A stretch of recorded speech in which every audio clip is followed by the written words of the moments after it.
we're back again with another very special guest with us here today, Nancy. So Nancy, before we get into it, would you like to introduce yourself to everyone, say a couple fun facts? Yes. So my name is Nancy Burke, and I've been working here at the library since 2004, for quite a long time.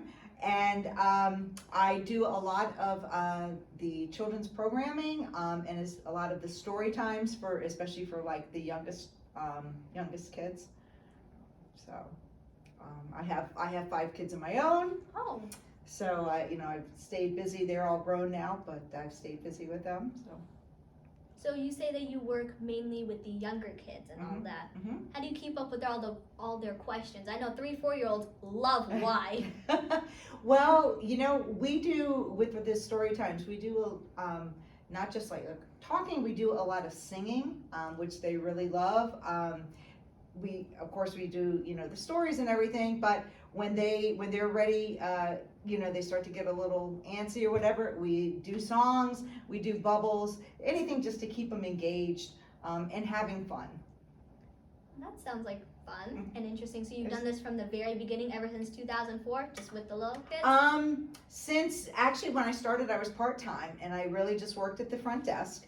And then after a few years, I started doing some of the story times. And now I do the ones for the babies. We do the baby story times. And I do for the toddlers. And I also do some programming for like elementary age kids as well. Sounds like a ton of fun. It is a lot of fun. It is coming up with ideas, and things to keep the kids engaged and, having a good time and having them to come back to the library. So. Do you like the library a lot? I love the library. I think there's so much good here at our library or at any library, and not just with the books, because I think reading is obviously one of the most important things I think kids need, to learn how to do, because if you can't read or you're having trouble with reading, you're going to have trouble with all of your subjects, including like math or whatever. So the books obviously, is important in the literacy about the library. But we're a community library, so we have a lot of programs, and so we try to engage like with all the different ages programs, for all the different age groups, to keep them coming into the library. It's not just the books; it's really a community center. Well, I see you have your book earrings on right now. So I do have my book earrings on. Yes, they were a gift from a friend. Oh, wow.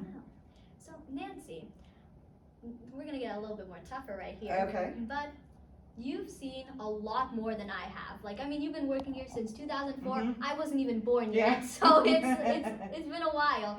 So what have you seen in like the real world, like a skill or something that you really needed that wasn't necessarily taught in school? I think something that's really important is listening.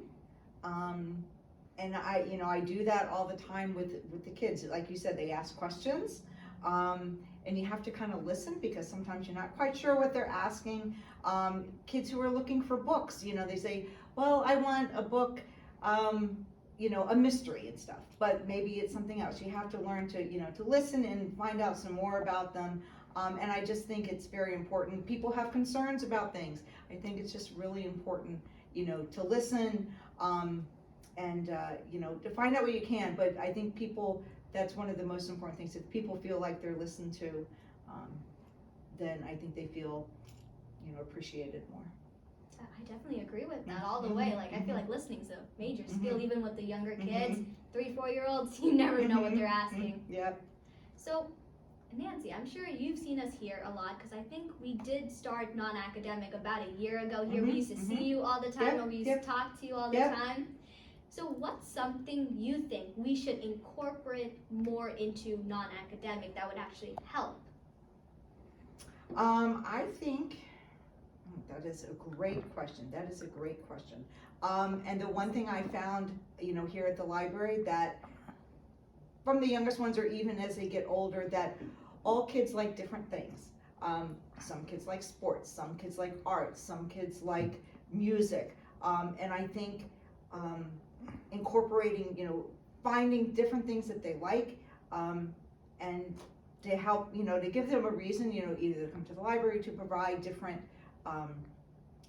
programs for them. We recently finished up a cursive program for elementary school age kids, because it's not always taught that much in the schools, or maybe some of the homeschooling families and everything wanted to have a chance to kind of learn that, and not whether people agree that we need it or not. It's just people had asked for it, and we're like, I think we'll do that. So we kind of listen. We try to provide different programs for whatever people want. So basically, listen more to the people with the non-academic, provide different approaches, basically. Exactly. Do you have anything specific in mind, or? Good, that's a great question. I just think, trying to find different ways of reaching out, to all the kids, because, kids like different things. And you never know what's going to spark a child's interest. So the more that you can, give different opportunities, then, hopefully they'll, find something that they like. Or, even when we're looking at different books and stuff, and, maybe they didn't think about this book, but why don't you try this one, and they find out, oh, maybe I do like this, so. Just experimenting, right? Trial and error. Exactly. All right, then. Thank you so much, Nancy, for joining us here today. You're welcome. Before you leave, one last thing for you. Yes. If you were to give any life advice to kids my age, kids younger than me, kids older than me, what would you say? Honestly, be kind and listen to other people. Just be a good listener. You heard it there, folks. Anyway, thank you so much once again, Nancy, for joining us here today. I'm sure we all enjoyed your company. Yeah, and as always, thank you all so much for watching, and we'll see you all next time. Bye!